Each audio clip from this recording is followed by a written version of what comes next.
I'm always take Jesus' statement to heart in Luke 11:52 about the danger of lawyers and the danger of lawyers holding the keys of knowledge but not letting anyone in. So I'm hoping this will be a good topic where we can open the doors or the house of knowledge. I think this is a really interesting topic because I think it's not really a salvational issue for us, at least as humans. Obviously, it is for animals. But I think the good thing about that is we can have quite a good discussion. I think we can respectfully, we should always do this, but I think in this case in particular, we can have a respectful discussion. We don't have to agree. I don't think anyone's feelings have to be hurt because, we're not discussing one of the 28 fundamental beliefs or anything like that. In some respects, it is a speculative discussion. But I think there are broader sort of principles at play. And I think if we're fair, we'd admit that the Bible has no clear or coherent teaching on the eternal fate of animals. And if you contrast, sort of Judeo-Christian ideas about animals with the Eastern religions, clearly they do have a place, an eternal fate for animals through the doctrine of reincarnation. So Buddhists and Hindus and Jainism, if anyone knows about Jainism, they have very strict rules about no cruelty to animals because they believe that animals have souls that were once human or could become human. But the Bible doesn't really seem to have a coherent, clear, final statement about that. I think if we're also fair, we would say that the Bible isn't concerned with pets in the modern pampered sort of way we think about them. But I think it's pretty clear when you read the Bible that people probably did have pets, even in ancient times. In Matthew 15:27, when it talks about dogs eating crumbs under their master's table, have to sort of think to yourself, well, if a dog's inside under its master's table, it probably suggests it isn't just a work animal. Because otherwise, what's it doing inside? And what's that master letting the dog be inside? And it suggests probably there's some sort of love relationship there. And look, I think if you look across all tribes, cultures, people, virtually everywhere, from ancient, Australian Aboriginals with their dingoes to, modern European, animals have always been a feature of human existence. So on that point of view, I think the discussion is quite important. And look, this came very clear to me quite about a year ago. So I think, as you mentioned, Lauren, had a pet cat, Inca. He was sort of the first baby of my wife and I guess you'd say. It was quite a big deal to us, I guess. And cost us a lot of money. It was an expensive Siamese cat. People know much about Siamese cats. They've kind of got dog-like personalities. They're very loyal to their families. They're very quirky, sort of quirky breed. Unfortunately, about a year ago, I received a phone call from my wife. She was extremely upset, crying under the other end of the phone. My first thought was, oh my goodness, what's happened to one of the kids? Eloise 3 or William at 5. But she explained that Inca had been killed by a car. My first thought was actually, thank goodness it wasn't one of the children. But then my second thought was, well, this actually was pretty terrible. And it really was a big event for us in a weird sort of way. Discussing it with my wife even tonight. So here is Inca's, people can see that. That's his blanket. So even after a year, my wife has not had enough courage to throw it out, but probably will tomorrow. We're having a big sort of verge collection with the council comes along and collects trash. We'll probably chuck it out tomorrow. But it was such a big deal for us. And part of you think, well, geez, it's just a cat. But I think, for some of us, pets are a big part of our life. And so even if we want to take a very academic or intellectual or very sort of pious view that, well, animals don't matter, clearly they do matter from a pastoral point of view. Many of us, animals are a big part of our lives. And so the question naturally arises, well, what happens to animals? So when Inca died, we had a funeral for him. I conducted the funeral. My parents and the in-laws came, and the kids, William in particular, he's 5. He knows a little bit about Christianity, I guess you'd say. He knows that one day Jesus is going to come back, and all the people who are died are going to be alive again. So he asked himself, well, what's going to happen to Inca? Will we see Inca when Jesus comes back? And what does one say to a child when they ask that question? Do you say, well, no, or do you say, well, maybe? It's a real difficult question. So I did a bit of internet surfing, as one does quickly in these circumstances, and I was shocked to see a lot of people think animals don't have sort of an eternal fate. Interesting to see that quite a few major scholars and leaders in history have believed that animals have some sort of afterlife, at least pets. Martin Luther, C.S. Lewis, Billy Graham. And I think I sort of came to my own view that while the Bible is silent in an absolute coherent sense, I think there are biblical principles or sort of elements of systematic theology, themes that we find in the Bible. Now, the common objections that I came across, and you might have your own, and I respect them, as to why animals might not have an afterlife. There were 3 sort of broad camps. First is some people felt it was somehow blasphemous to even discuss an issue that the Bible is silent or ambiguous about. Some people thought that there was a number of proof texts that suggest that only humans can go to heaven. And the third sort of major group of objections was that the plan of salvation is only for humans, as God, as Jesus incarnated as a human male. So there were the 3 sort of broad camps of objection. And when I wrote the article and it was posted online, there was a lot of interesting comments. And again, I think most of those who objected to the idea of an animal afterlife sort of fell into one of those 3 camps. So my punchline, my end game here, I'm going to just, it's pretty obvious. I think that pets probably will go to heaven or will enjoy some sort of afterlife. I wouldn't say I'm dogmatic about it, but I would say that on a balance of probabilities, my view is yes, they will be with us. And I've got sort of 7 responses to those objections that I want to explore.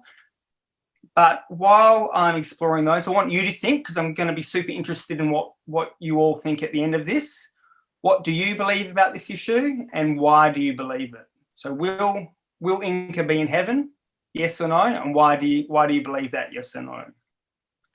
Okay, so with that, the first issue, the Bible is silent or ambiguous about a range of pastorally important topics. So for those who think, well, we shouldn't even discuss issues that are ambiguous, look, if we're honest with ourselves, the Bible's ambiguous about a lot of things. To use a very extreme example, the text, slave, obey your earthly masters. Now, I think I'd sincerely hope that everyone here today would agree that slavery is one of the worst evils perpetuated in human history on humankind. But if we read the Bible, if we just pluck out proof texts, we realize that the Bible is a bit ambiguous about it. But it's less ambiguous, I think, if we look at the Bible as a whole, if we look at it as a theme. We realize there's a theme of liberation in the Bible, and we understand the context and the culture of different Bible writers. I think we would all agree, I hope, that even though the Bible is a bit ambiguous about the topic of slavery, if we just look at some proof texts, that as a great evil, it was right for many Christians to use the Bible, and that includes our Adventist pioneers, to oppose that. So I think the fact that the Bible is ambiguous about a topic such as, the afterlife of pets, I don't think that precludes us from having a meaningful discussion and coming to a view. The second issue about why we should discuss things that are pastorally significant. The other example that people in the comments section to my article raised was the issue of the eternal fate of children.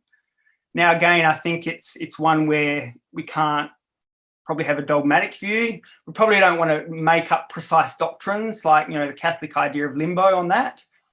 And look, I don't want to discuss that issue specifically in the context of today, but I think it illustrates that in a pastoral sense, some of you have probably dealt with this. You have to have something meaningful to say when a tragedy happens involving a child. And I think it's fair to say for some people, pets are such a significant part of their life. So my second, I guess, major response would be to say that, look, my examination of the proof texts are that the proof texts don't quite seem to say what objectors say they say. And a good example of that is the one of the main proof texts against supposedly animals having an afterlife is Ecclesiastes 3:21, where Solomon says, "Who knows if the human spirit rises upward and the spirit of the animal goes down into the earth?" So some people take that text to mean, well, look, it's saying humans have some sort of spirit that goes to heaven, and others, animals have some sort of lesser soul or spirit or something, and it goes down into the earth. The big problem with that text is, first of all, it's a question. It's not a statement. And if you read just 2 texts before that, it actually makes it, Solomon's actually asking quite the opposite of that. Surely the fate of human beings is like that of the animals. The same fate awaits them both. So I think we have to be really careful about just plucking a proof text on this issue as proof that animals can't have an afterlife. And the more controversial thing about Ecclesiastes, I know Adventists love Ecclesiastes, but one big problem with Ecclesiastes and relying on it is, many of you probably know, Solomon's sort of going on a bit of a faith journey in the whole book. So you can't sort of just pluck one text and build a whole theology on it. And if anything, in the book, while Solomon seems at the end to affirm an afterlife, he actually questions even the very notion of an afterlife at all. So he's not really just concerned about humans versus animals. He's actually concerned about anyone having an afterlife. And the question is whether we would do the right thing if there was no afterlife at all. Stephen. And of course, it was the Sadducees who didn't believe in an afterlife, who relied on. Okay, so the punchline is that my own examination of the proof text, and this one from Ecclesiastes in particular, was a favourite of some, is I don't think that they quite say what objectives say. They think it's. The third major objection was that it seemed to me that many of the objections actually came from an extra biblical philosophy rather than the Bible. So part of the reason why I think instinctively some of us don't sort of oppose the idea of an animal afterlife, I think, is it's actually sort of ingrained in Western culture and sort of Christian tradition. And the origins of that was, the ancient Greek philosopher Aristotle, who believed that there was different types of souls. Obviously, he believed in an immortal soul. For humans, he believed there was a vegetable soul, I believe.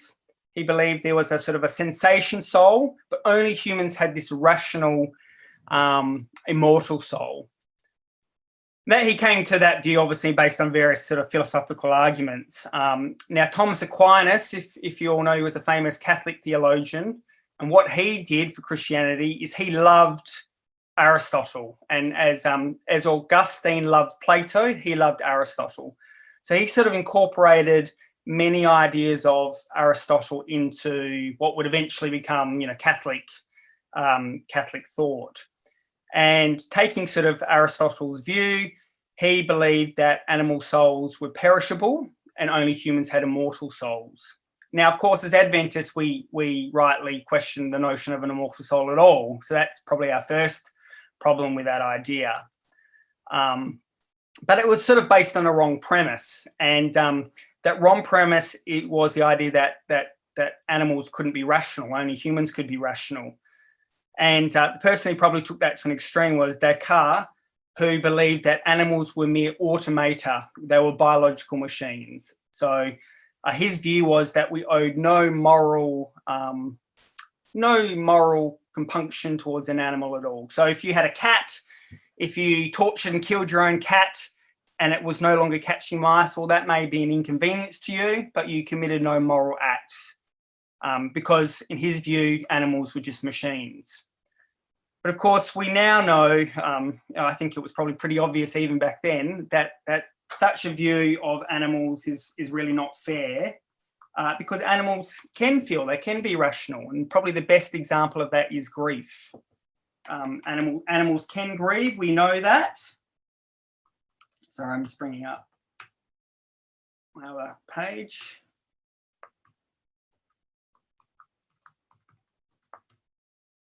And I believe it was Queen Elizabeth II, it was actually the Queen who said, I've just got the quote here, "Grief is the price we pay for love." And love suggests a sentience, and it suggests something more than a machine. A machine can't love. So if an animal can grieve, it can love. It's not a machine. And of course, love suggests something divine as well, doesn't it? Because God is love. C.S. Lewis, who I said earlier believed in an animal afterlife, he also pointed, he part of his rationale for why animals could have an afterlife, he didn't believe all animals had an afterlife. So like a worm wouldn't have an afterlife, because what would resurrection mean for a worm? It didn't have a sense of self. But he certainly believed that some higher order animals clearly did have a sense of self. You know, some animals can see themselves in a mirror and recognize themselves. They feel pain. C.S. Lewis' big point was, if anything can feel pain, then it has a sort of a bit of a consciousness or a sentience. So the point is, in terms of our objections to the notion of an animal afterlife, I think a big part of it is actually an ingrained Western cultural thing that actually comes from sort of Catholic. Even if we're Protestants, we've kind of inherited a certain baggage from our Catholic past, and that in turn comes from Western Greek, pagan philosophy. It's not really from the Bible. All right. My fourth response would be to say that God has emphasized his love for all creation, including animals. Look, you probably all know the many sayings of Jesus about animals. The love of shepherds, finding, leaving 99 sheep and looking for one. Yes, we know it's a parable, but it is about animals. Jesus' statement about God as a father, as a heavenly father, caring for even the small sparrow. And we've even got about pulling sheep out of ditches on the Sabbath. Now, the interesting thing about the Sabbath commandment is it explicitly requires giving rest to animals, which is an odd thing, because you don't really give, going back to the previous philosophy of, the Greeks, thinking an animal's a machine. Well, you don't need to give rest to a machine, do you? It's not a moral injunction to rest the machine. You give a rest to things that are living and sentient. And it's also quite interesting, if you look at the Sabbath command, look how it orders it. So it says, first of all, you give rest to your son or daughter. Well, that makes sense. They're really important to you. Then you give it to your male or female servant. You give it to your foreigner, but they're actually not next. It's actually the animal that you give rest to next. And lastly, to the foreigner. So not to suggest, obviously, the foreigner isn't important, but it's funny just in the order there. There seems to be a bit of an order there and of priority. Your animal is more important to you than the foreigner. So again, it suggests animals are important to us. It's so important that God has required that they be given a Sabbath rest. We could ask ourselves about the Old Testament sacrificial system. So have a think about that. God clearly valued animals for that system to work. God's demand for a sacrifice for sin clearly wasn't just an economic exchange, because if it was just about economics, then Cain's offering of vegetables would have been just as worthy as Abel's offering of animal sacrifice. And the use of butchered animals as a symbol for the price of sin, it only works if the animal's life has intrinsic value. And the problem of killing animals as a consequence of sin only works if as a teaching method for people pointing to Jesus, it only works as a type or antitype if the idea of killing an animal is something difficult or painful. So the point there being, God clearly emphasizes his love for all creation, including animals. It's not an absolute proof that animals have an afterlife, but it does certainly raise the point that if God is a God of love, and if you as a person who loves an animal, well, God loves more than you. So if an animal is important to you, it must be important to God. Now going a bit into the risking going down the theological rabbit hole, going a bit deeper here, is the emphasis that Jesus as the last Adam, and that's a big concept, he restores humanity's alienation from nature. So look, again, like sort of I said with slavery, you can't sort of take the proof text. You have to kind of look at the systematic discussion of that theme. I think animals and creation are a bit like that. We need to look at this sort of theme throughout the whole of the Bible. So a good starting point is the Apostle Paul, who quite explicitly says that Jesus is the last Adam or the second Adam, and makes that explicit. To the early sort of church writers, this was a really important issue for them, and one that they really stressed, and for them it was a proof of Jesus as the Messiah. But look, it was also a theme, I think, found throughout all of the New Testament, if not also the Old Testament. And going back to the beginning in the Old Testament, we know that God's original plan for the first humans was a close relationship with between humanity and the animal world. We have Adam and Eve being told to take care of the garden. We have Adam and Eve being told to subdue all the living creatures. And that word subdue, there's a bit of debate there. Doesn't mean to, sort of exploit. I think most people reasonably believe it doesn't mean to exploit. It means some sort of benevolent caretaker role. And we had Adam naming all the animals. Many of you will probably know that, biblically speaking, I think it's a cultural thing probably around most of the world, to name something is to form a relationship with it. So Adam named Eve, God named Adam and Eve. God renamed Abram Abraham, and Jacob into Israel. And even, looking at the wider cultural thing, King Nebuchadnezzar, what did he do when he captured the Jewish nobles, young noblemen, Shadrach, Meshach, and Abednego, and Belteshazzar, Daniel? He renamed them. Why? Because that was a way of cementing a new relationship with them. So in Adam naming the animals, it was symbolizing him forming a relationship with the animal world. And so what happened? You know the story. There was a fall. And I think sometimes when we tell the story of the fall, we emphasize the alienation of humanity from God. And I think obviously that is the primary impact, but it's not just about that. It's also humankind's alienation from the animal world. Adam and Eve are kicked out of the garden. They lose that sort of caretaker role. They're forced into a wilderness. Adam, has to toil the ground. The ground is not his friend anymore. He has to sort of dominate it. The serpent itself is cursed. So the animal world becomes fallen. There's the prophecy of, Eve's seed and the serpent. And we have the very first animals being killed by God for clothing, and the introduction of animal sacrifices. You then get to the flood. Animals are saved. That's a really important point. God actually saves the animals more than humans. Yeah, a few humans get saved, but there's far more animals that get saved. So that shows you where God's priorities are. But at the end of the flood, we get a very interesting text. So I've got it on the screen, Genesis 9:2. And the fear and dread of you will fall on all the beasts of the earth. So there's a real further alienation between humanity and the animal world. And meat eating is introduced for the first time. And finally, if we sort of get to the other end, the other extreme, eschatology, we have the Old Testament and New Testament visions of a new heaven and new earth. And as you all know, the lion and the lamb, all those visions, it's the end of predation and death. So it's really symbolizing this end of this alienation experience. Now, to return to Jesus as the new Adam. Not just Paul, but the New Testament very much focuses on Jesus as the sort of the second Adam. The temptation in the wilderness. Many people, I think Ellen White writes extensively about it. So do many of the sort of early church fathers, about how Jesus essentially reenacts the experience of the first Adam in the garden, but reverse. So the first Adam was in a garden. Jesus is in a wilderness. The first Adam is full, but eats.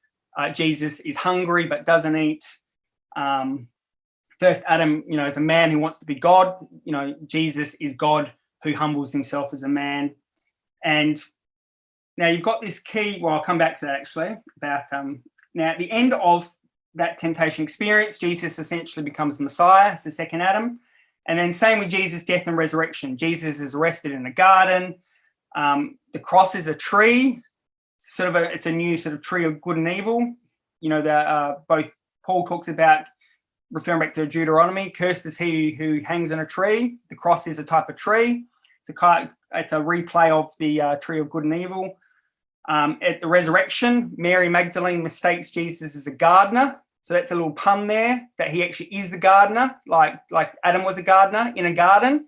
And then Jesus even calls Mary woman, which is, that primordial title, Adam and Eve. But don't go all Da Vinci Code. I don't think it meant in a physical sense, but in the sense that she was playing a role. And, as Jesus' mother played that sort of Mary role as well. The Marys, there's a collective of them. The Marys play an Eve role. So what's that got to do with anything? You're probably thinking, why am I talking about Jesus being this last Adam? Well, again, it's that key. Look at that key there. What happened in the flood, in that Genesis text? The fear and dread of you will fall on the beasts of the earth. And what does Jesus do? Straight after his temptation in the wilderness, and he succeeds. It's a really weird text. Jesus, was with the wild animals and angels attended him. And I've read a few commentaries on this saying that is a very profound text, even though it's short. So Jesus is undoing the alienation between humanity and the animal world. So in the Jewish way of thinking, I think until quite recently, wild animals are dangerous animals. They didn't have zoos. The idea of humans communing with a wild animal was just insane. No one would go out and, from Australia, we're scared of crocodiles, snakes and crocodiles. No person goes out to commune with a crocodile. If you're in the far north of Australia, that's just suicide. But in this, essentially, that's what saying Jesus did. He went to commune with the wild animals. That relationship between the animal world and the human world have been repaired. So why is that important? It's important because it suggests that humans and animals are actually a bit of a joint deal here. God wants, the whole plan of salvation is about humans being reconciled to God, but it's actually also about humans being reconciled to the animal world as well. It's not just about a human God thing, it's actually about a human nature thing. And as our reconciliation to God ultimately means our eternity with him, I think we should think about whether our reconciliation to nature might mean animals spending eternity with us. So again, it's a joint deal. It's a joint deal. And that leads to my sixth point. The plan of salvation is about more than just human beings escaping planet Earth. And I think as Adventists in particular, we should be enlivened to this issue. God so loved it doesn't say God so loved humanity or humankind or the people. It says God so loved the world that he gave his one and only son. And Paul talks about creation itself will be liberated from bondage to decay and brought into freedom. So the plan of salvation isn't just about humans. And look, obviously the gospel is primarily about humans, but I think sometimes we were wrong when we think of the gospel story as simply a how-to guide for humans to get on some sort of escape pod and leave planet Earth. Because that actually doesn't seem to be what the Bible's about. It's actually about a new heaven and a new earth. And if you read, someone like N.T. Wright, Anglican scholar and bishop, he's very big in emphasising this point that we need to get away, in his religion, which does emphasise sort of an immortal soul, that we need to get away from thinking about salvation as just a human experience and an otherworldly experience. It's not about that. It's not just about that. It's about all of creation, all of the world, everything in it being healed. Again, creation itself will be liberated from its bondage to decay and brought into freedom. Okay, and that leads to my last point. Animals can show more faith, love, and obedience than many human beings. So some of you think, and I've had this argument, animals can't go to heaven because they can't have faith in Jesus, and salvation is by faith in Jesus. And, to be honest, I actually question that. Because I think, to be quite fair, some animals are more obedient. Some animals have more faith, I think, have more love, and they have more obedience, including to God, than many human beings. We've got that weird passage. I'm not suggesting a definitive answer because it's so weird. You might have better ideas than me, but that weird passage about Balaam and his donkey. And again, there's a really interesting contrast between the donkey who sees and obeys the angel, and Balaam, who's supposedly the prophet of God, but who is the cruel one and the one who ultimately comes to his end. And look, animals, I think, can show more faith, love, and obedience to God through humans than a lot of humans. And my article gives a number of notable examples. Probably one of the most famous one is the Greyfriars Bobby in the 19th century, whose master died and spent 14 years guarding his grave. And look, when you hear stories like that, you have to ask yourself, well, I do, maybe animals have more faith. And for me, the question then is not why animals deserve to go to heaven. It's actually, why do I deserve to go to heaven? Because as far as I'm concerned, poor Inca who died, Inca wasn't a sinner. Inca never sinned. Inca wasn't perfect, I'm sure, but he was a perfect cat. And I can't honestly say the same for myself. So in conclusion, do we know for sure that animals will go to heaven? No, I don't think we do. And I don't think we can be dogmatic about it, as I said. But Jesus, as the last Adam, came to save all of creation from the bondage of sin. He didn't come just to save human beings. As I said, it's a joint deal. We were made to be together. We fell together, and Jesus came to save all of us as a joint deal. And God has greater love than we evil humans. So I just think for you, if eternal salvation for you, if you're worried about animals having an eternal salvation and you're evil, then it must concern God as well, I feel. And that's just my point of view.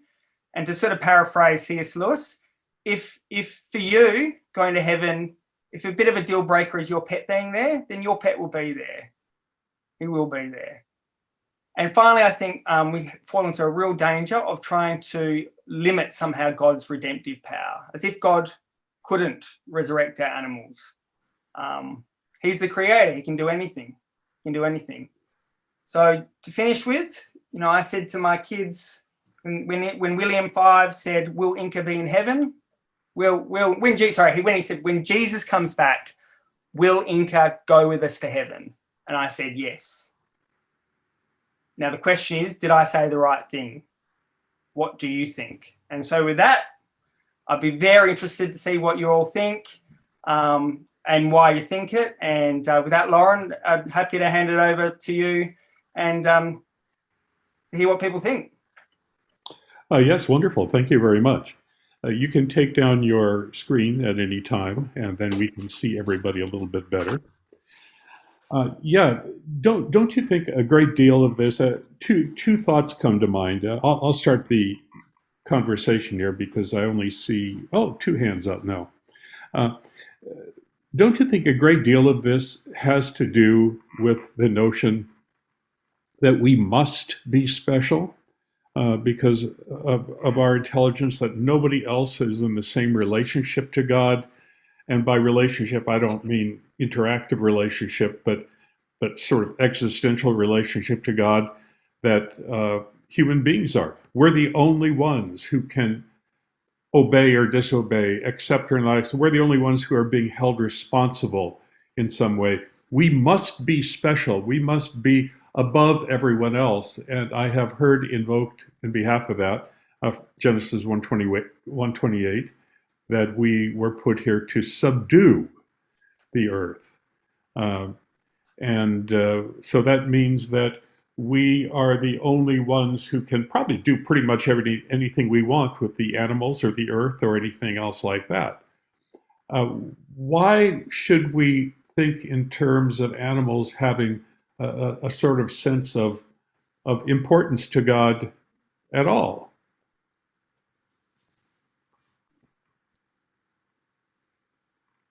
Go ahead, Stephen, if you want to Yes. take No, that. good point and question. And I think in terms of us being special and subduing, again, for me, I kind of would like to reverse that. Why do we think that if we are so special and we are the ones who had that role and we are the ones that failed, why do we think we are more deserving somehow to go to heaven and having an afterlife than the animals who didn't get a say in the matter? You know, and to the extent that God focuses, yes, the Bible focuses on humans and our relationship to God. Well, that's understandable because it was our fault. It was our responsibility and our fault. So, like you, I'm quite interested in people just assuming that because we've got this special relationship, it precludes others. It sounds a little bit like it's a little bit mean-spirited, not mean-spirited, but it's a bit like the brother and the elder brother and the Good Samaritan. Somehow we think we're the only ones who should have the inheritance, and as if it somehow demeans our place in the universe for other beings, sentient beings, to have a potential afterlife. And I think it does relate to your point about the subdue, you know, that which is a hotly debated word, I guess. But so, yeah, I take subdue to mean that we are actually more responsible, not that we are more deserving. Well, I'm going to turn to Chris Widmer now, who has his hand up. And Chris, let me get you unmuted. And there you go. I just enjoyed that presentation so much, Stephen. It was nice to have a conversation a little different than what we've had here in the last several months. It was just fantastic. I was writing my own notes, which keeps me focused as fast as I possibly could here. I think one other thing that maybe was touched on in your last point, it just caused my mind to go racing into the animals that God used in the Bible story to do amazing things. Like you mentioned Balaam's donkey, but there's Jonah's whale, there's Elijah's ravens, there's Noah and the raven and the dove, which had some sign usage. And the one that my daughter thought of was the fish that had the coin in its mouth. Out of all of that, you see God's care and how the animals do his bidding a whole lot better than man ever does. They obey without question. What about all those fish that rushed into Peter and Andrew's net those few times? You know, it brings up the question, I think, of the American Indian, and I'd like you to comment on that, or the native people, I think, over in Australia, who have a respect for the animals that they kill and eat. It's almost a necessity for them.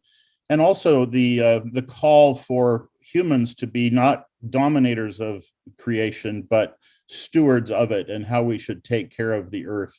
I say that from as a Butte County, California resident. Last weekend, we had the atmospheric river through here. Lake Oroville went up 30 feet in one weekend because of that rain.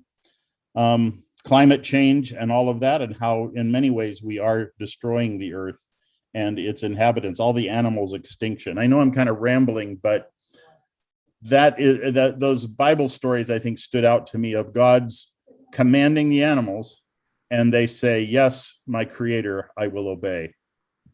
Actually, I don't think you're rambling at all. I think, for me, I connect those things too, and I think Stephen does as well. You should know that our next issue of the magazine, coming out in February, the Adventist Today magazine, is going to be about the earth, including several articles on animals. And after hearing Stephen's presentation today, he's going to be getting an invitation to write one of those too, because he went way beyond what he wrote in the original article. Yeah, Stephen, pick up on that. Those are good questions. Chris, fantastic questions. And so I actually wrote a few extra questions in case we run out of things to discuss. And you've actually almost said exactly what I've written down for two separate points. So the first one of my points I wrote down in advance was, can animals be prophets, essentially? You know, and how do they compare to human prophets? And God using, you know, what does it say about their relationship with God? Absolutely agree with you. It seems that they do a whole lot better than humans often. And I also wrote down in advance, what does this topic do to inform a broader theological discussion about human interventions in the natural world, from caring for the environment, climate change, to genetic cloning and reproductive technologies, Dolly the sheep, to what we eat, the value of vegetarianism. So I think all these issues are connected. I really liked your point about the native peoples. My understanding of, I think most, until very recently actually, industrialization, most killing of animals in most cultures involve some sort of religious ceremony. And the reason for that is, it doesn't matter what religion it was, but it almost always involves a religious ceremony, because I think people instinctively, when you have to kill the animal yourself, you instinctively know that it's a big deal. And I think going to your point about the Native Americans or, Australian Aboriginals or whatever, I think we realize there's something sacred going on there, and it's something, not, getting close to admitting animals have some sort of spirit or soul or sentience, I guess we'd say, by that act. And I guess what's one of the big problems with the modern world is we've industrialized that. So we go to a supermarket, we buy some beef or chicken, like you weren't involved in the killing. So the sacredness has gone. And I think the problem with that is we've lost the sense of what a big deal it is to kill an animal. And we've lost the sense of, how important animals are as sentient beings, essentially. Many children, I think, in cities, they see that steak that is cellophane wrapped at the grocery store, and they have no idea that piece of red and white there on that tray was once walking in a field. Those 7 or 8 drumsticks cellophane wrapped probably came from 8 different birds, because they parceled them out at the slaughterhouse. I think that's an excellent point, Stephen, to contemplate the spiritual almost gratitude in many of those who live off the land, rather than the great factory farming and the great, wholesale dragnetting of our oceans and world. So it's significant. It's a very interesting point to contemplate. Yeah, love that, Chris. Very good. It seems to me, if I recall correctly, there are certain tribal societies in the world where they make an apology to the animal when they kill it, which I really quite like. Debonair, would you join this discussion, please?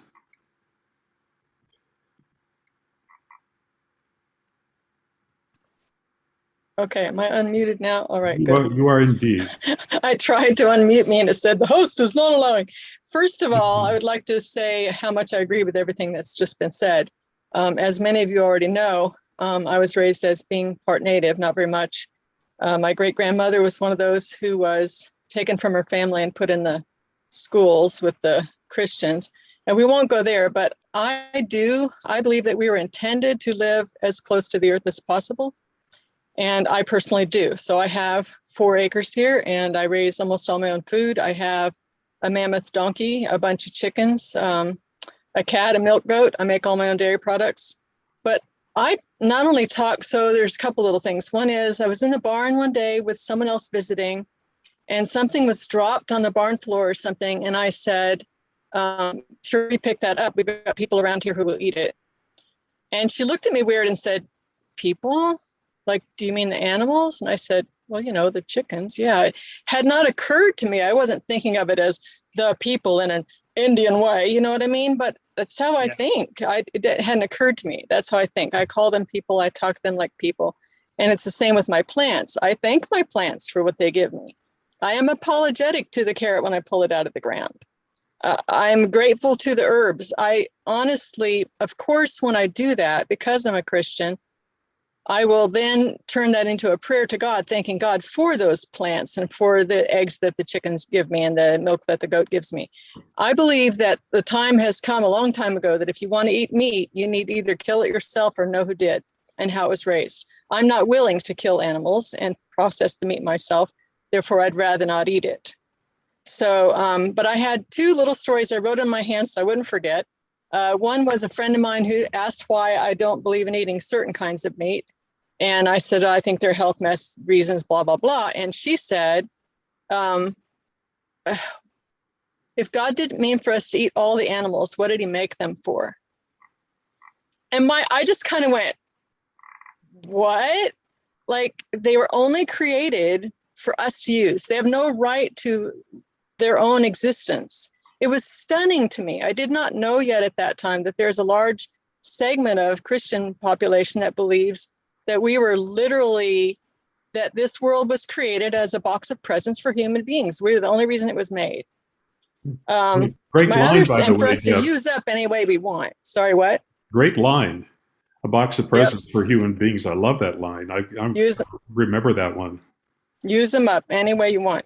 My other story is when I was a little girl, there were two gorillas in a really horrible, horrible situation at the Seattle Zoo, which has changed a lot in the years since then.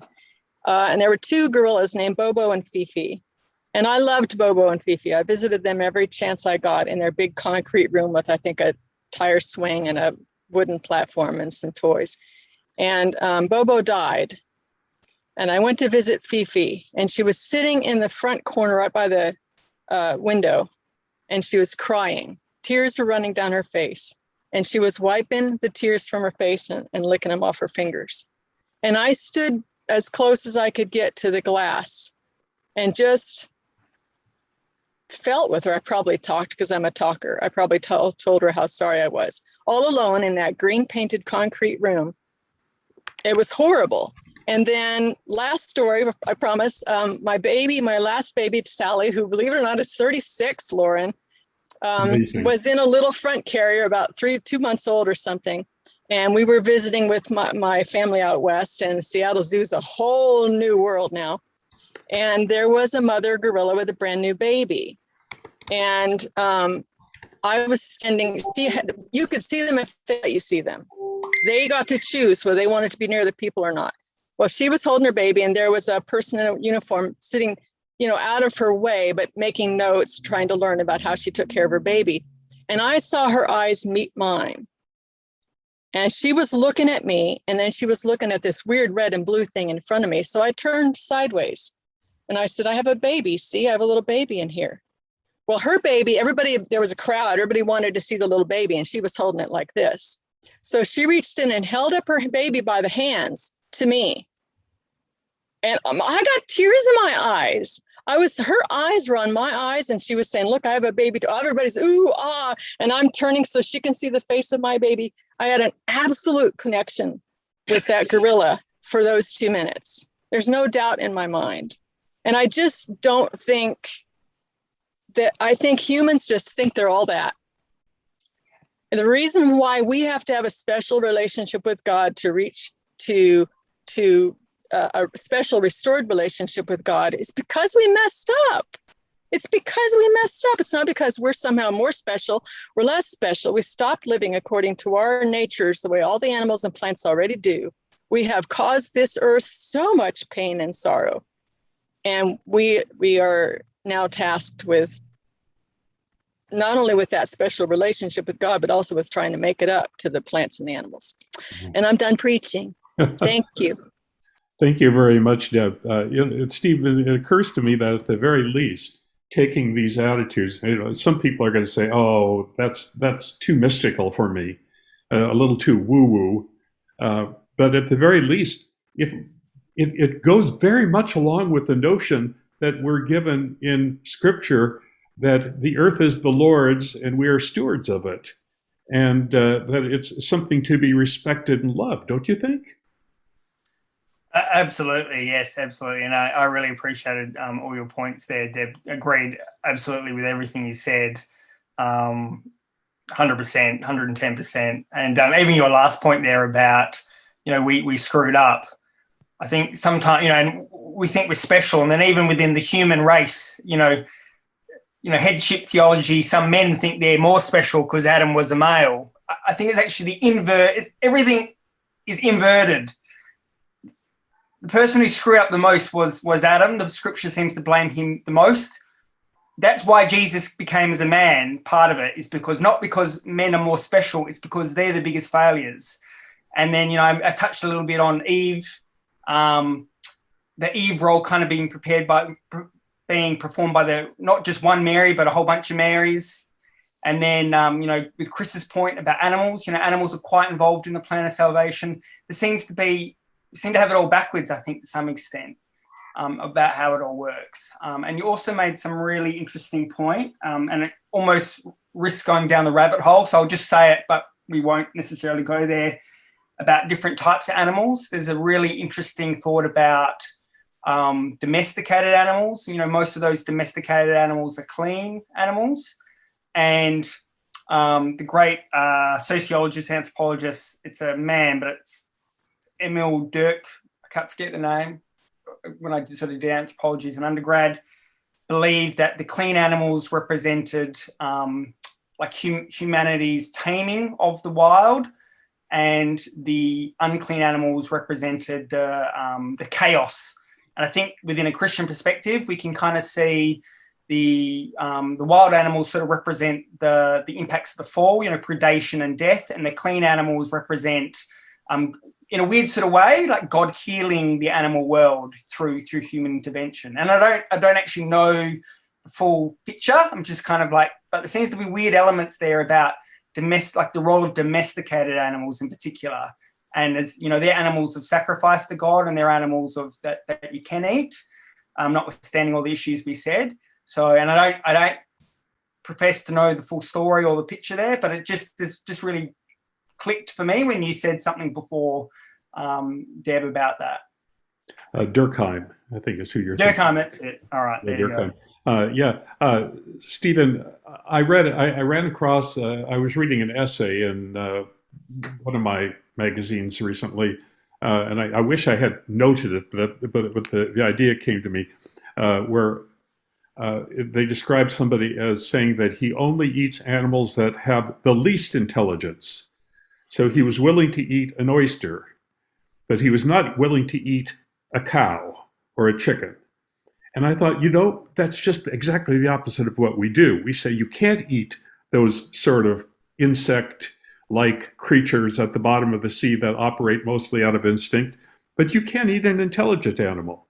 Now, I actually thought his idea made a lot more sense. Hey, Raj, jump in here and join us for the conversation. And then Christy is here too. Hi, Christy. Nice to see you. All right.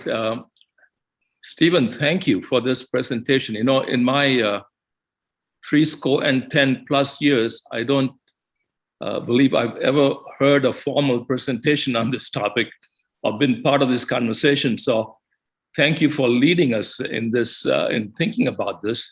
I do agree with your theses that we are all in this together, and that ultimately the redemption will include everything. And I too subscribe, I think, to Bishop Wright and his whole notion of restoration that is not simply otherworldly, but this world. But I do have a question based on some of the comments that have been made in the last hour or so. And that is, does or does not the notion of our humans being created in the image of God, as being image bearers, does that place humans in a different category than all the other of God's creations? What is the connection? What connection do you see between that notion of image bearers versus the rest? That's my sincere question, not a trick question. I'm just curious. It's a good question, and I wouldn't profess to have an absolute answer for you, but I guess I would almost sort of repeat what I've said. I think when we are made as images of God, it means there's 2 points. One is we're more responsible, we're more at fault. The reason why Jesus had to become a man is because we screwed up. We were meant to be in charge. So, and a man was, again, it's sort of it's not headship theology. It's actually the reverse of what people think. So I think that's one aspect. By being image of God, it means we're responsible.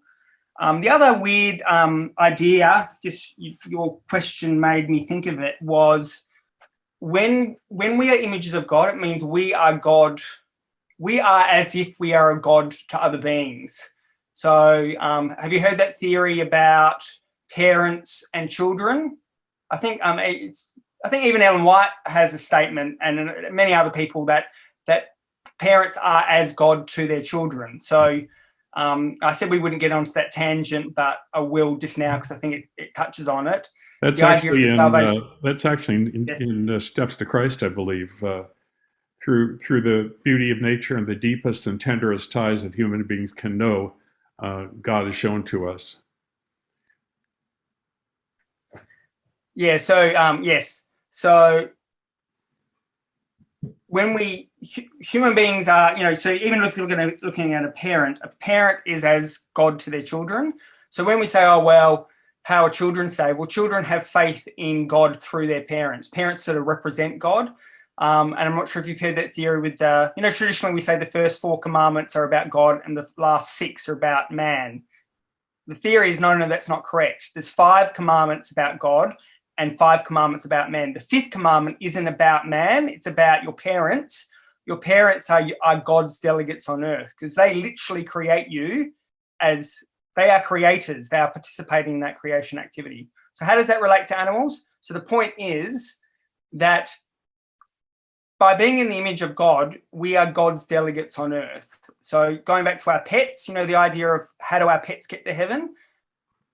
Your pets have faith. Your pets can have faith in God through you. You are God's representative on earth. You are the image of God. Your pet can have love and affection and obedience and all the things that we say that humans have to have in Jesus as a sort of prerequisite to heaven. Your pet can have that through you as God's representative. So that's how I see it. Being an image of God makes you more responsible. I think C.S. Lewis was really big on this point. He kind of didn't absolutely know whether all animals will go to heaven, but he was really big on the idea of pets going to heaven because the pets were part of the household and they're saved through their masters because their masters are the image of God. They can have a relationship with God through you as their master. So that's how I see it anyway. That's amazing. Hey,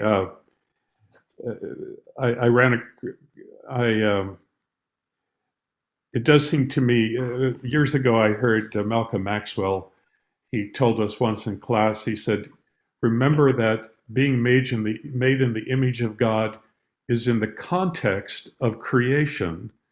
And he said, perhaps one of the things that you need to understand is that the image he would be talking about in the context of creation would be creativity and innovation. We have the ability to think of new things and generate new ideas and in a way that no other animals do. I don't know if that helps at all. But thank you, Raj. Appreciate that very much. I'm going to remove your face here and I'm going to turn to my friend Christy. Christy, I don't see your usual friend here with you that is usually sitting in your lap and purring. And so go ahead, join the conversation. Well, the cat that usually would sit in my lap during Atss Zoom died in late June. So I believe that cat's in heaven.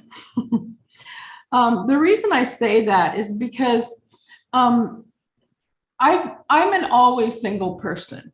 And I also come from a background of childhood sexual abuse. And pets have always been family members, sibling to me or my child, because since I'm not married and have no kids, my pets are my kids. And people very often say, oh yeah, fur kids, right? We've all heard that. And this is not a matter of science or theology. This is just a matter of faith, heart faith. And that is that God knows how much I have loved my critters. And I know how he has worked through their little short lives to bless me and to teach me.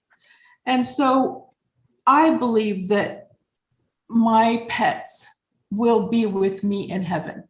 Or maybe if they've already gone to heaven, as some people believe, that my mom's taking care of them. So she's got a whole menagerie. So one thing we haven't really discussed today is the thought of therapy and companion animals. Therapy animals sometimes are taken into hospitals or rehab hospitals to not just cheer up a patient, but to give them a new purpose of their life. There's something to live for because there is this little creature. Or maybe there's a three-legged dog being taken into a rehab hospital where humans have had amputations. There are animals who I'm sure they know they're putting their lives on the line when they are rescue animals. Even dolphins that are searching for mines and bombs underwater, and for obviously for military and police canines. So we haven't really discussed that, but I see those animals as brave. I think they know what's happening. They know that they are there to help us and protect us. And they're willing to put their lives on the line to save us. That's just something so beautiful that God has put into those animals. It's a way of teaching us in a way that humans cannot. I see things that I suppose other people learn by being married or by being parents of children that I didn't have firsthand knowledge of. But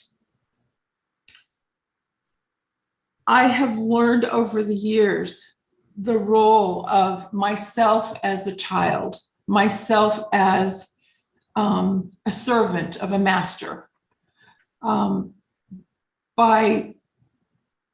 master, I mean God. By having those animals in my life. I don't think there's any other way I could have learned that in my heart. I could read about it all day long and it wouldn't make the same impact on my life as it did having those creatures in my life. And dogs, cats, rabbits, guinea pigs, whatever. Right now, my yard seems to be the death row for pigeons. Oh. Now, who likes pigeons on their house? Not me. They're pests. But I do put out a big water bath for the pigeons because this is Phoenix. This is a hot desert, and it's very dry here. So I will at least water the birds, if not feed them. But right now, I've got 2 dying birds out in my courtyard. They can't get up to the water, up to the bird bath. They can't fly. And I think it's because they've been poisoned. But I put out a smaller, low water bowl out there for them. And they're going to die. I know it. They can't fly. They can't even flutter away from me. They just sit there and wait for me to bring the water out.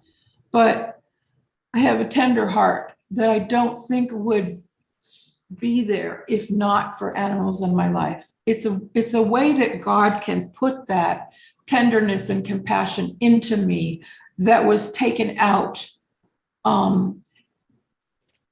because of my sexual abuse background. So thank you, Christine. There's so many amazing, beautiful things that we have from our animals. And thank you for being so transparent about where that tenderness came from for animals came from for you, and thank you so much for taking care of the animals too. Steve, you probably ran across in your research there's a number of wonderful quotations from about that you can tell what kind of person someone is by how they treat animals. You can tell, I think Gandhi said you can tell what a nation is like by how it treats its animals. Absolutely. And Christy, thank you. Yes, that was fantastic. I didn't believed and agree with 100% everything you said there. Really good points. And I think one of your points about animals being family, I think part of part of the issue here is traditionally, and I think this is a Protestant thing even more than other parts of Christianity, we very much emphasize the individual experience of salvation. I think that's true, but the Bible does also sort of point to saving groups and especially families. And for you, you're right. You know, your animals are your family. Inca was our fur baby. My wife is still, as I said, is still really upset a year later. And so it's not just a cat. It was part of our family, and as much, as Raj said, we're in this together. And I think if the animal is important to you, if it's part of your family, then it must be important to God. And I always think with any sort of theological question, I mean, people can have their own views, but for me, the key text is the one where Jesus said, what son asks for bread and the father gives a stone, or a fish and gives a scorpion. We aren't good people. People aren't good. But if we realize how loving animals can be and how important they are, God surely, as love itself, must feel the same, but more so. So if you feel, this is just my point of view, I respect people who disagree, but if you feel your animals are important to you and they're part of your family and you want to see them again, then I find it difficult to see that a God of love could come to any other conclusion. Yeah. Christy, you'll be interested. I wrote an article for Ministry Magazine from the point of view of a pastor saying that let's, as we do pastoral care, let's grieve with people who have lost their pets. Because Christy, as I do, elderly people who had no one, even their kids didn't pay attention to them, but their pets were always there. And they come to church and say, my lovely dog died. And people say, what? Just a dog? Get another dog. And I didn't do that. I grieved with the people who lost their pets. Interestingly, ministry didn't want to take that on. They didn't really care. My essays are clean. That it wasn't because of that. They just didn't want to deal with that issue. And so I thought that was kind of interesting. Karen, I'm going to bring you on here. Hi, my dear, lovely friend, who also loves kitty cats. Go ahead. Yes. Yeah, I'm catless right now, Lauren. No, we are too. Although, just like Stephen showed that his wife has kept the cat's blanket, I was just thinking we've kept the cat's little food jar in the same corner, even though it was 3 years ago we lost the cat. And if I say to Carmen, let's get rid of that, she says, no, it makes me think of my kitty every time I look at it in the corner where that jar was for 20 years. Yeah. Well, I just have a couple of anecdotes, nothing to do with theology, but I wanted to tell Christy how moving I found your presentation. Just very much appreciate it. Thank you so much. So my husband was a wood carver, and in the decades before his death, he's made a specialty out of carving St. Francis statues. I don't know if you can see, but they were about this high and intricately carved. Gave them away to family and friends. I have one. And the reason he carved them is because we made many pilgrimages to Assisi to study the life of St. Francis. He was very important to us in our marriage. And in tribute to Tom, when I moved here to my new home a year ago, I built out here a St. Francis garden. And I don't know if you can see out the window there, but I had a 120-year-old olive tree brought in from several hours away on a huge truck and planted out there, because you can't have a St. Francis garden with birds coming to eat every day without having an olive tree. So I now have, you can't believe how many birds I have. As soon as the tree was in and the dirt put around it, the birds descended. Then came the bees and the butterflies. So when you and Carmen visit next spring, you'll have the delight of sitting out there, Lauren. But I wanted to mention, when I was a dental hygienist in Palo Alto, California, I worked on the Stanford campus. And Dr. Penny Patterson, who was the mother of Coco the gorilla for many decades and taught Coco how to speak, and other gorillas as well, including Coco's very dear friend Michael. I had a lot of interesting stories from Penny, but Penny felt that Coco, in her years of study, she came to the conclusion that Coco had the intelligence of around the age of a 2-year-old human. And she thought that she was fairly intelligent because of what she had mastered, but that she certainly didn't have an intelligence like even like a 10-year-old.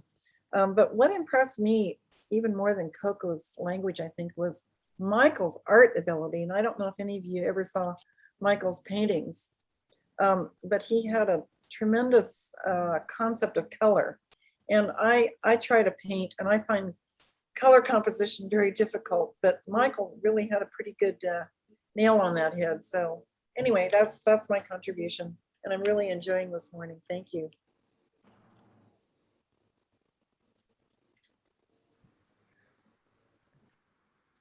Thanks very much, Karen. Steve, do you want to comment, or should we go on to Deb? Just 2 small comments. Really interesting, Karen, that you brought up St. Francis. Other people probably know better than me, but the whole idea that he preached the gospel to birds. You know, one day that he noticed a flock of birds watching him, I believe, and sort of decided to preach the gospel to him. Such a sort of fascinating idea for him to do. You know, he's such an amazing man in his story, but just that, I don't know, do that small incidental idea, how that feeds into this discussion. The second one, just about the gorillas, just reminds me at our local zoo. We live quite close to the zoo. Have an elephant called Patricia. My 3-year-old daughter loves elephants, and she loves Patricia. And Patricia loves to paint, you know. And there's clearly an intelligence there. Like if you look at her paintings, and then they also walk, because she's a very gentle, so female elephant, not a bull. They walk her around, like out of her pen. They actually walk her around the actual whole zoo. And she supposedly gets great delight. She kind of sneaks up on actual people who are not, you know, like just in their ordinary, like their ordinary picnic area of the zoo. And when she sort of, you know, is that her trunk taps people on the shoulder. The zookeeper's there, but she taps people and just people get the fright, and she gets such a delight. And it's just the idea that, you know, when you see that intelligence there with the painting and the sort of the practical joke, I don't know, for me, you know, when you see that, you just think, well, going back to the point about, yeah, humans are special. Yes, humans are special, but plenty of animals are pretty special as well. Thank you very much, Karen. And I'm going to ask my friend Deb Claymore to join the conversation. I'm here. I'm on an iPhone. Can you hear me? See me? Can hear you just fine. Okay. I'd like to apologize first for the noise of the trucks and cars going by. I'm out mucking my baby stall here. Secondly, I'd like to apologize for the way I look. I'm out mucking my baby stall. And those of you who know what that's like, it's not fun at all. I just have a couple of things. Somebody talked about the Native American or indigenous people.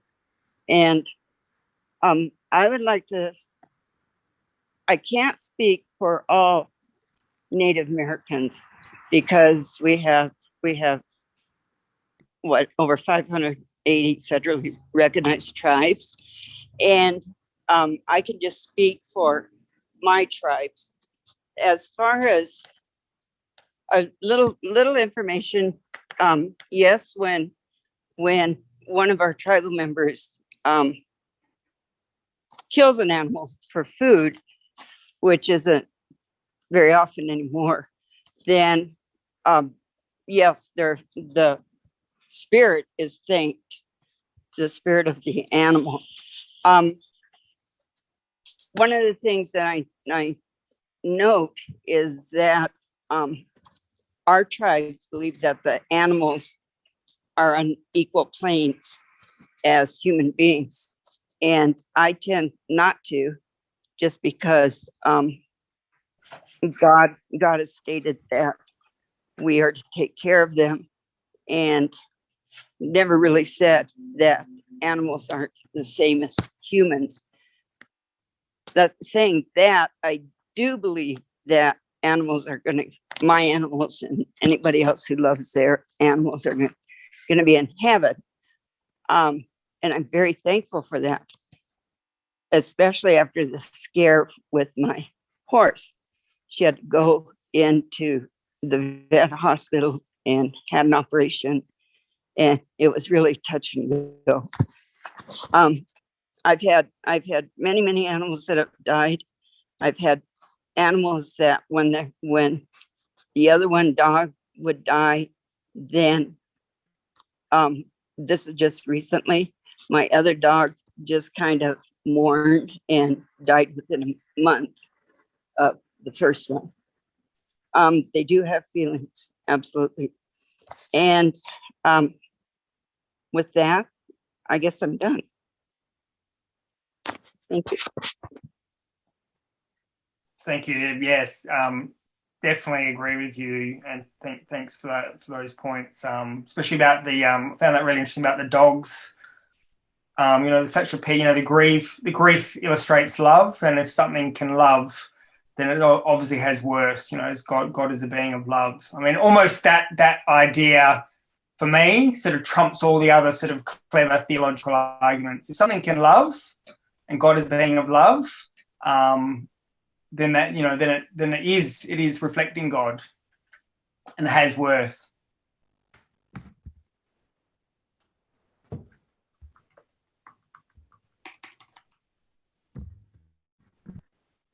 Sorry, I had stepped away for just a moment. Olive, are you there?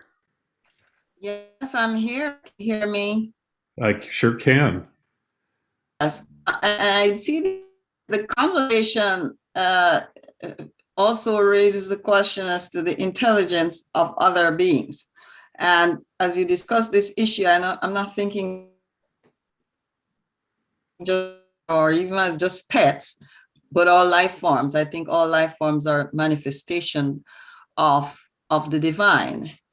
I just looking through my window, a hornet's nest in a large tree there, and looking at the design of the nest of the house, and I'm thinking this thing is so carefully and intelligently and complex design. For us to assume that humans are the only ones with intelligence, to me, is in and of itself not an intelligent assumption. We're making assumptions from where we are. But I think even the microscopic virus is extremely intelligent. Look at virus. It's not even a living. We don't even want to say it's living. And yet, look how much money humans had to spend to put it in subjection. So we're saying that we're speculating or limited human understanding of life. Now, no vegetarianism. We must remember the plants are life forms too. So we have to wonder, life forms come into the earth for different purposes, and to what extent do we avail ourselves to those purposes, and to what extent we may even exploit or abuse those purposes, like mass production of animals for consumption. I see those as abuse, but that does not mean that some animals are not meant for consumption. But I just leave you to comment on that. Thank you, Olive. Yeah, you cut out a little bit, but Stephen, I think we got most of that, didn't we? Yes, no, we did. And look, they're really good comments. I think the hornet's nest is a really interesting one. because I agree with you. One, it shows, insects have amazing sort of intelligence, especially collective. Is a hive mind an intelligent thing? It almost seems like it is, doesn't it? Yeah. So I mean, it's so you raise a really good point there about sort of the arrogance of humans to always think we are we are special, but in another sense we're not special. I don't know. The other interesting thing I thought about when he kept talking about the hornets was, and then about exploitation, and there's the Bible about predation and death, and the nature of the animal kingdom and sin. Like the Bible says, on one hand it sort of suggests, the lion and the lamb will lay together, and eventually there'll be no death and predation. But then other texts talk about, God, almost helps the lion catch its prey. So which is it? Is that part of God's plan or not? Do animals sin? And is there a difference between, like, how much does this topic help us inform that other interesting discussion about what is sin? What is a sinner? Does a hornet sin when it stings, stings a person or stings another animal and eats it?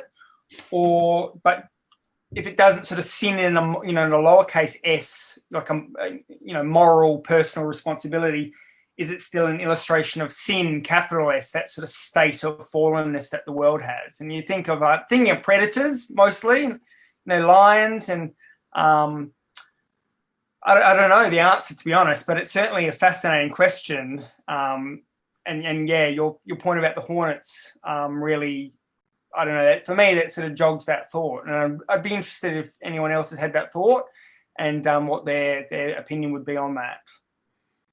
Yeah, that's fascinating. I like the distinction you made between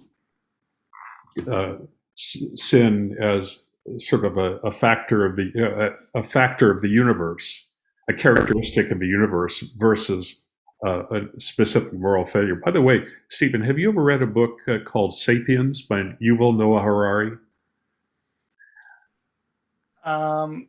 Sounds familiar, but if you haven't, when was it written? Recent, or was it quite an old one? 4 years ago. 4 years ago. To me, that helped me to understand a little bit of what makes humans special. I mean, it's not a religious book. It's comes from a evolutionary standpoint, but still, it really sets us in the kingdom of life in a way. Sapiens, like without Homo sapiens, just sapiens.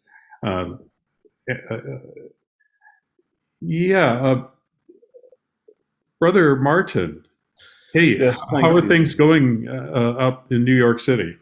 Going well. Have you started advising your important people yet? Yes, we have getting ready for January.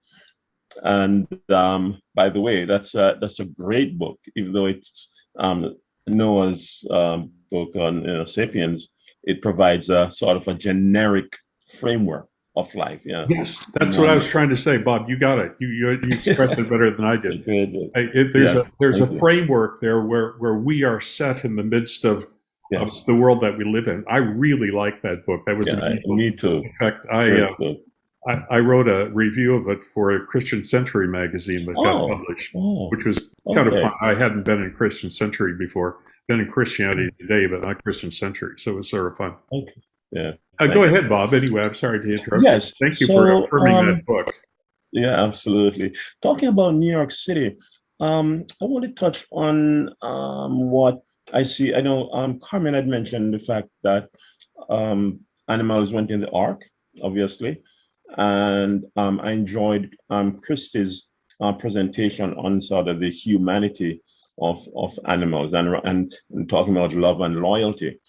You should know that in the city of New York, we have detention centers for juveniles, which are really criminals who are on the age of 21.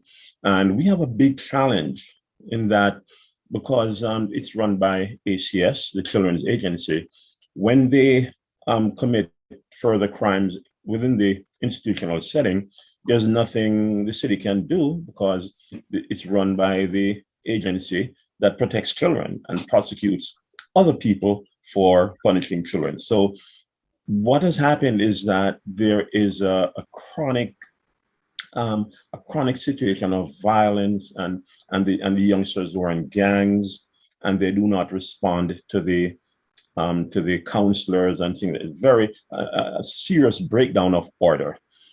As of last week, what the city has done, New York City has done, is that the city has trained and introduced a number of dogs. I don't remember the actual, the type of dogs, but these dogs have been deployed in our juvenile detention centers, and they have had an extraordinary calming effect on the violent youngsters. And they're sort of expanding the program so that we can more effectively use these animals to literally do what the youth development specialists and the counselors cannot achieve, that calming effect on these violent youngsters. So I think that has something to say about the humanity of the animals and dogs, as we have come across in our discourse this evening. So Stephen, I really enjoy this very creative presentation. My question is this, a two-part question.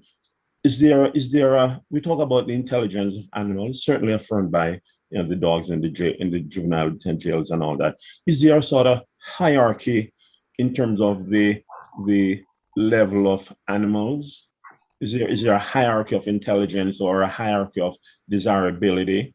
And secondly, what do you think the role of sin has been in the nature of selected animals we have? Some that are violent and among other things. Is there hierarchy? And what role do we think sin has played in that role? Remember, the Bible did say that in the earth they knew the little child will play with the lion, and the lion and the lamb will together. So it implies that there is some adverse effect of sin on the animals. This is how we have had it on our world and in humanity. So what do you think about these factors in the overall context of animals and the kingdom?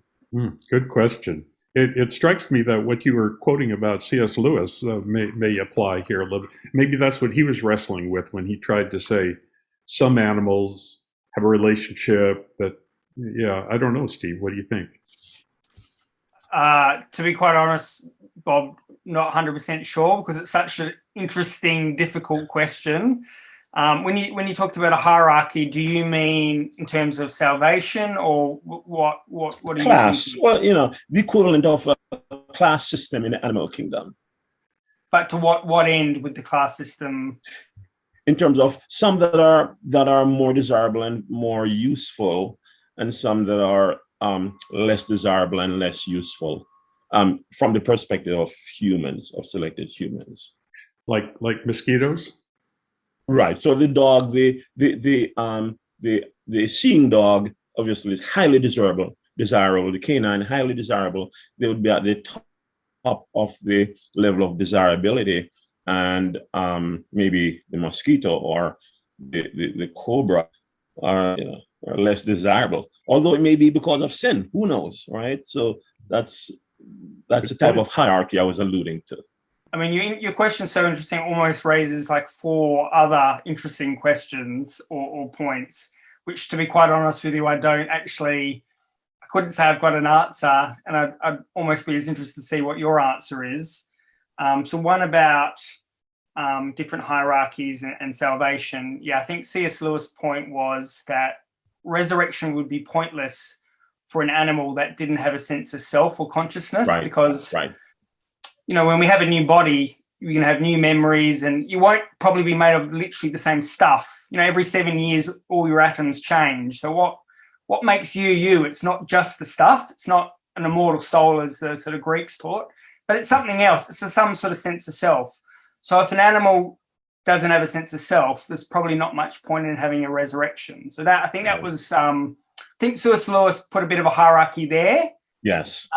Then there was another hierarchy about and gets into a really weird spot, I think, between domesticated and undomesticated animals. With domesticated animals, obviously they're animals that humans have deliberately intervened in some way to tame. And, if you look at a dog, I think that's probably the most changed animal, more so than humans. We've been a successful species, and there's many, we come in all different shapes and sizes, but I think dogs are the most, in a sense, dogs are the most desirable animal of all because we've changed them the most. Yes. But I'm not quite sure what that really says, to be honest, about the eternal fate of dogs or even the role of dogs, or if we deliberately breed a dog. Some dogs seem to be naturally bred to be, like golden retrievers are guide dogs because they're smart, but they're also sort of kind, or they're not aggressive. But then what does it say if human beings breed a dog to be aggressive, like a pit bull or something like that? Like, it's not the dog's fault that we've bred. And then that raises questions about sin. And then that raises other interesting questions about, if you take an evolutionary theological framework and a creationist theological framework, then you get into all sorts of very interesting questions. I think someone said in the comment, I'm not dogmatic on evolution or creation, but I'm kind of very agnostic. But if evolution scientifically is true, someone said, if whoever said it in the comment, just please tell me, because it was a really good thought. I think it myself.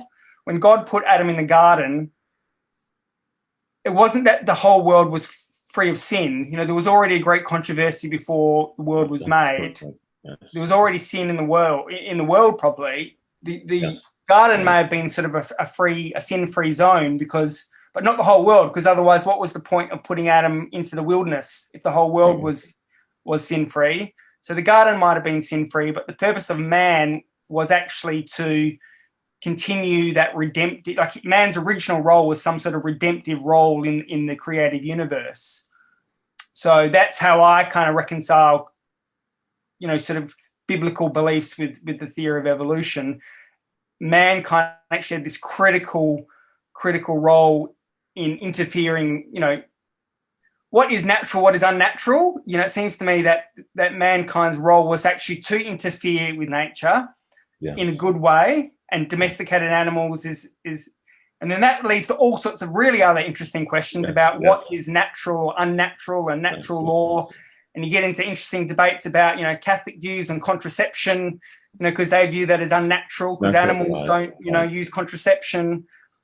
Whereas, it's like, well, no, natural doesn't mean the terrible predation world that we see around us. Natural means that vision that we all have inside of ourselves of a better world.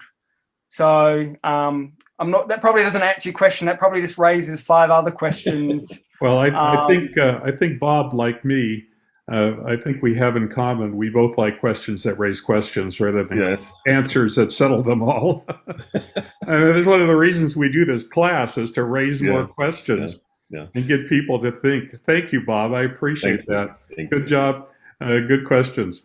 Now I'm going to turn to Carrie Stauffer. Carrie, you raised your hand and then you went to the bottom of the list again, but you are on. Are you there, Carrie?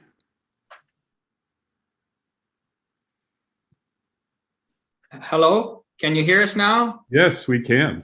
Okay. I just had a quick thing about the animals. When I was little, my dad used to tell us that being an Adventist, there was a time of trouble and we'd be fleeing into the wilderness. And we had a dog who was, as everybody's dogs are the most loyal.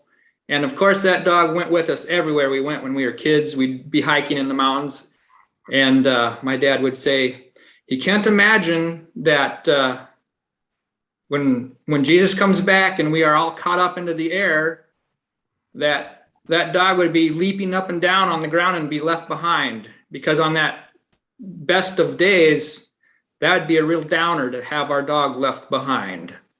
So I believe that, yes, it shows more about how God cares about us than whether or not. If our animals make us happy, God wants us to be happy, and he loves our animals too.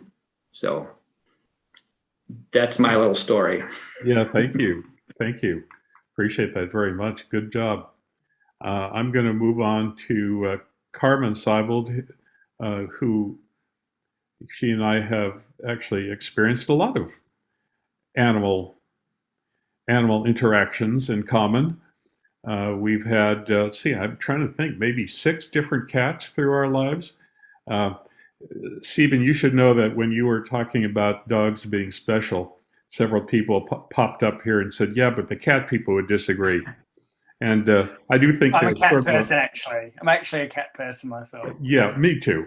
But I love dogs too. I love any animal that will interact with us. It is astonishing how interactive they are. Carmen, let me make sure I ask you to unmute. There we go. Yeah, hi, and thank you, Stephen. What a great presentation.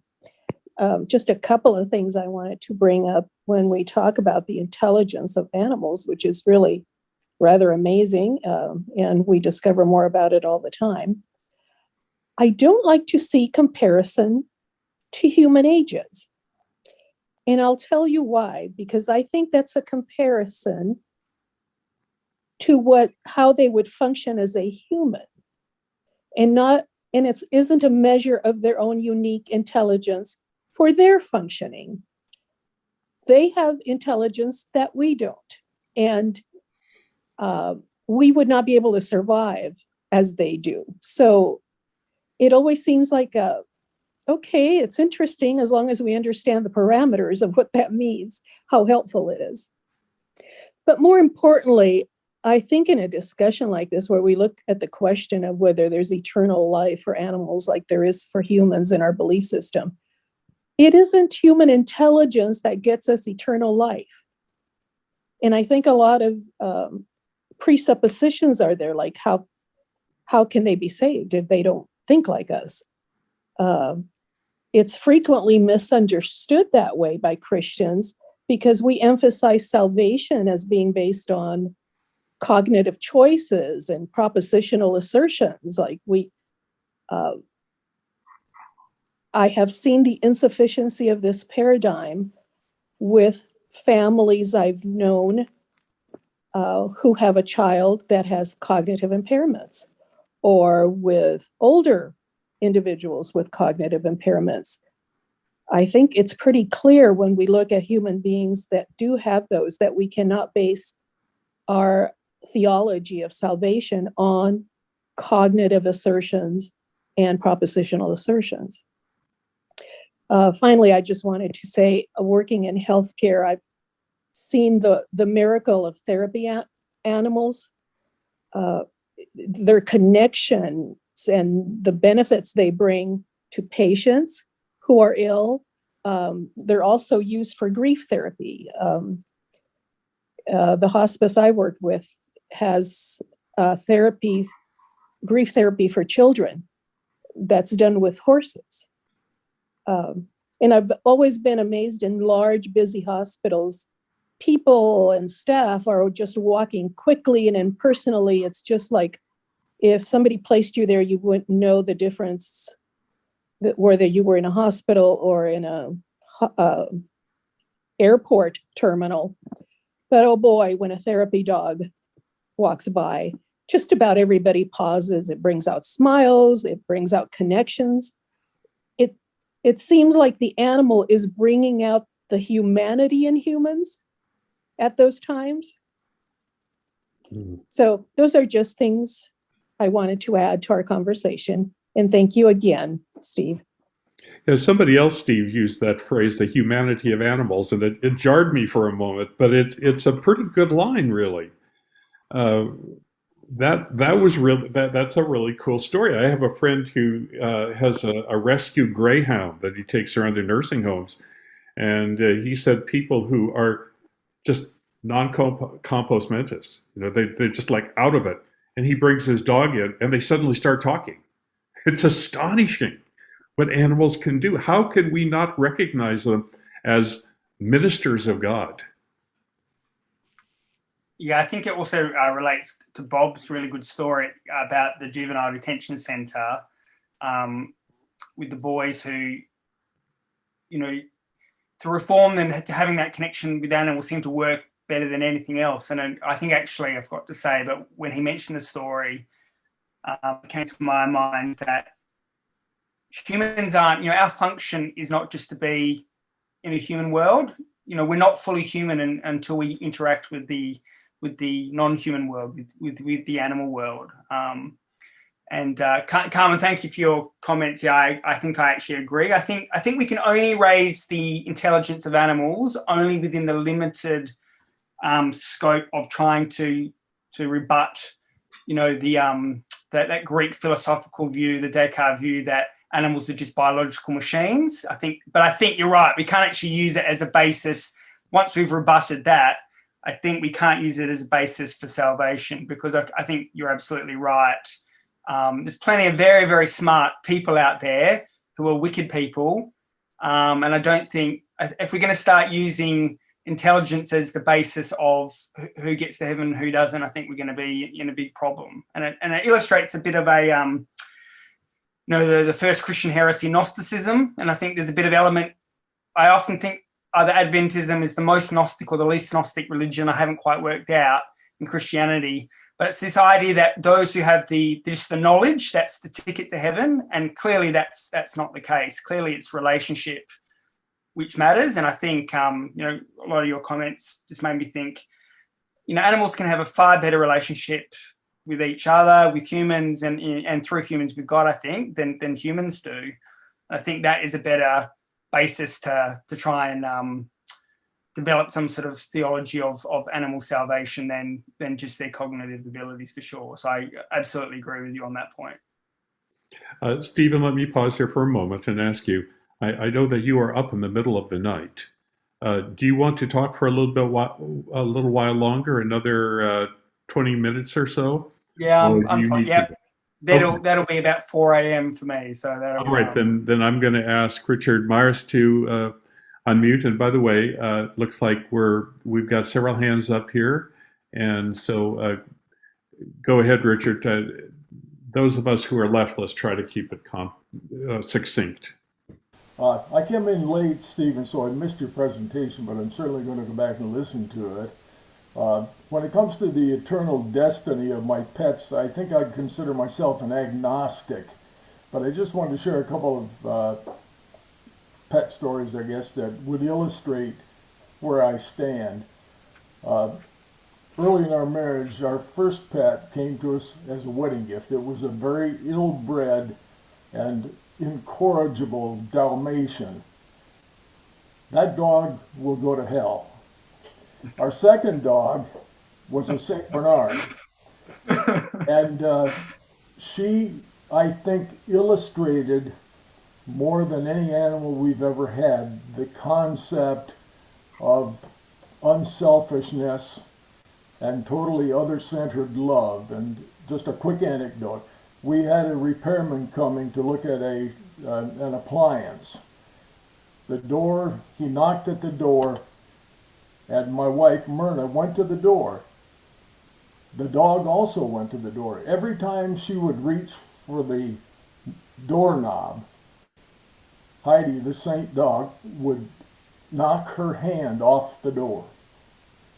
No growl, no barking, no jumping around, just knock her hand off the door and wouldn't let her open the door. And actually had to confine the dog to let the guy in.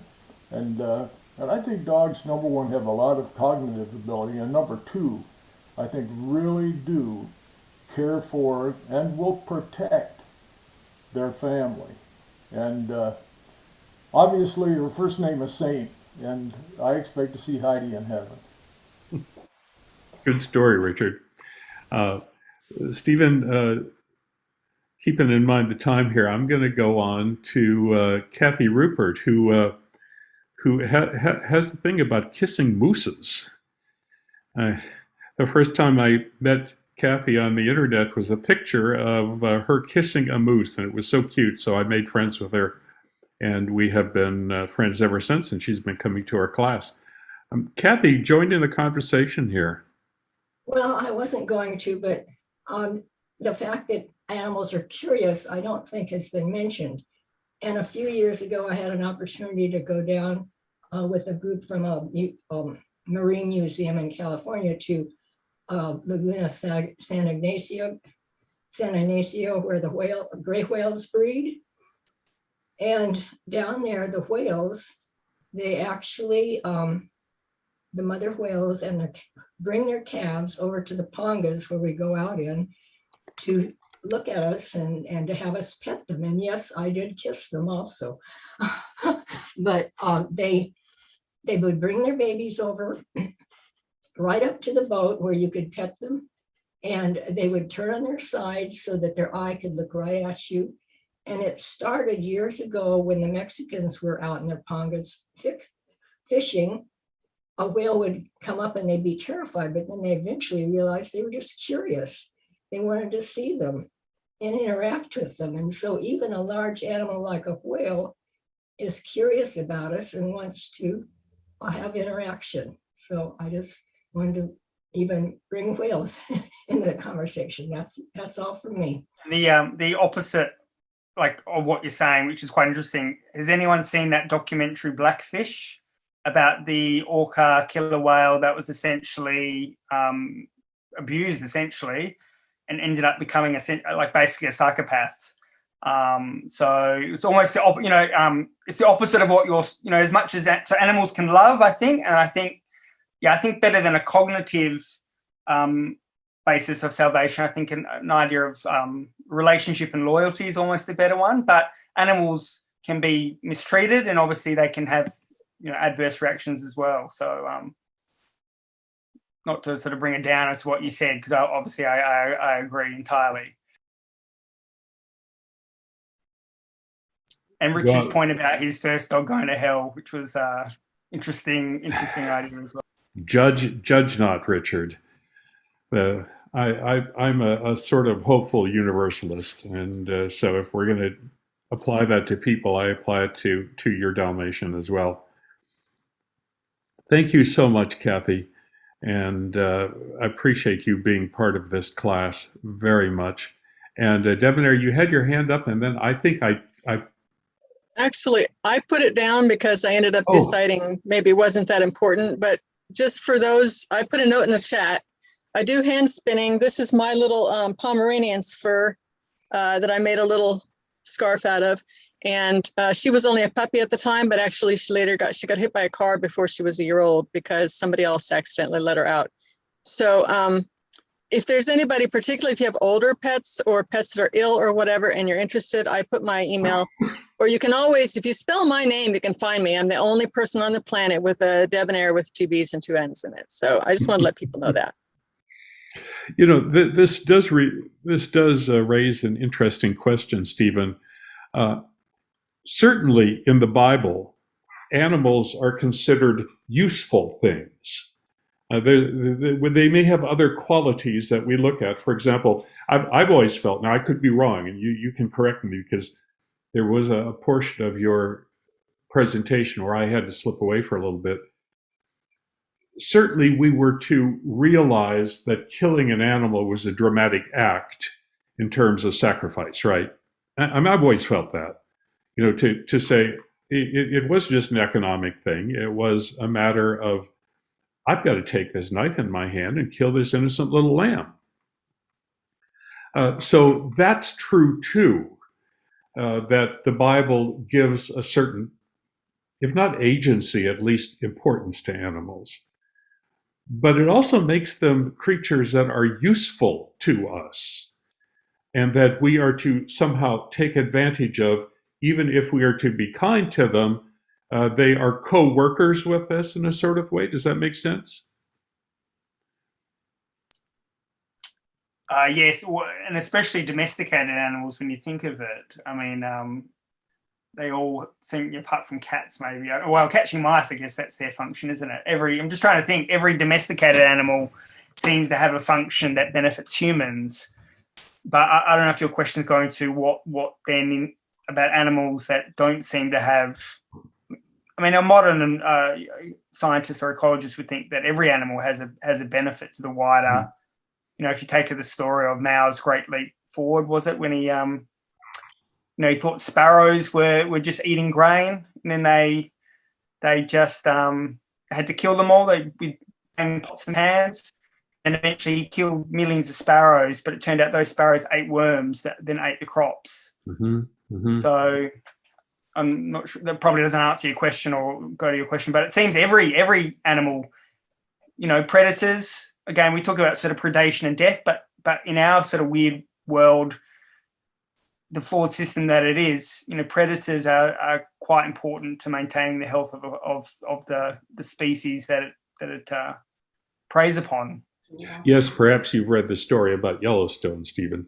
Well, yes, exactly. And I'm thinking of was that wolves there? Yes, they have a exactly. wolf back in the ecosystem, and suddenly the rivers are running better. Yeah, and that in itself raises a lot of interesting, going back to what we were saying with Bob, a lot of really interesting questions, because it's sort of like that's God's design then for those wolves to go and eat those other, eat the deer, or isn't it? Because death and predation are wrong, and I'm a bit confused myself about that answer, to be honest. No, and as I said, part of our job here in this class is to raise questions, not just answer them. And so I appreciate that you're confused as the rest of us are. But, I also believe, Stephen, that we can trust some sort of instinctual feelings that a lot of people here have expressed, that this creature that I have living in my house is not just a mindless automaton. It is a being in a sort of sense. So, Chris, you're going to add to this conversation. And I welcome you back again. Oh, it just, the conversation has reminded me of a couple of things. One is the movie we used to watch in the gym growing up, Disney's First Incredible Journey. And they since redid it about the two dogs and the cat who get left behind and somehow make their way to the family home. Just an amazing movie. Very entertaining for people who couldn't watch anything else. Maybe in Australia they didn't have those same maybe not, but those of us who grew up over here, what movies could be watched in the gym on Saturday night or during a banquet? That was a big deal, and I personally still remember, Chris, holding up a book in front of the projector lens so that we wouldn't be able to see certain scenes in the movie. I don't know if you remember that, but yeah. Oh yeah. Well, there's another movie story, and then I want to tell one brief story that happened recently to me. One is, well, at a reverse social in high school, they put desks and wrapped them with paper to make them look like cars. They put paint on them, and it was a reverse social. And the entertainment for the evening, get this, to entertain people at this beautiful romantic evening was the black and white print of the Hindenburg. I kid you not. Anyway, dogs know and experience what we project on them as pleasure. When you tell a dog, good boy, you did a good job, the dog wags its tail and is thrilled with your favor. When you shake your finger at the dog and say, bad dog, go to the corner, the dog knows what you're saying, even though it may not know the words. It knows the tone of your voice, the demeanor of your body. I think all of us who have told stories of the death of pets, usually out in a roadway. I was recently on my way from Paradise to work, and I saw an animal in the roadway, didn't know if it was wild or not, but something made me stop. I saw, I think, a flick of the tail that was more than it should have been. And I stopped, I pulled over, and I walked back, and it was a dog that had just been hit, and it was agonal breathing. And being a chaplain, I made my first visit of the day in the roadway. I pulled the dog off to the roadside, and I just calmed it with my hand. I said, you're going to be okay. You're going to be okay. And I was there when that dog breathed its last breath. And then I drove to a couple of houses and I said, do you have a dog? And I can't remember the breed of it right now, but it's here in the roadway. It's been hit. And it was the second house I went to that a man said, yeah, the house belongs to this household. He didn't live there, but he went. I said, it's just down the street here. This is a great presentation, and I think it just reminds us how much God has put in our hearts an affection for all the animals of the world, whether we eat them or not. We have delight in them. Why do you go tide pooling? Why do you get out your binoculars and go birding? Why do you go to the aquarium? Why do you go to the zoo? Because these animals were made for our delight. And to some extent, they teach us a lot about God and his variety. He didn't make all birds the same size, the same color. They are there for our delight. I don't know if the very animals will be there, but the new earth is going to be fantastic, and I look forward to it. Yeah. Oh, that was beautiful, Chris. Thank you. Lynn, you're going to have the last word, and then I'm going to pull it to a halt here. Before you speak, though, and we still have 79 participants, let me tell you that next week we have, by popular demand, coming back, we have Laura Wibberding, who's going to do the second part of her piece on Christians and violence and military. And she does a very good, very interesting piece on, and she started the first time with the violence part of it. And I think this second part is going to be a little more focused on the relationship with Seventh-day Adventists and other Christians to military service and things like that. But you will remember, those of you who are regulars here, that Laura is a very careful and disciplined teacher.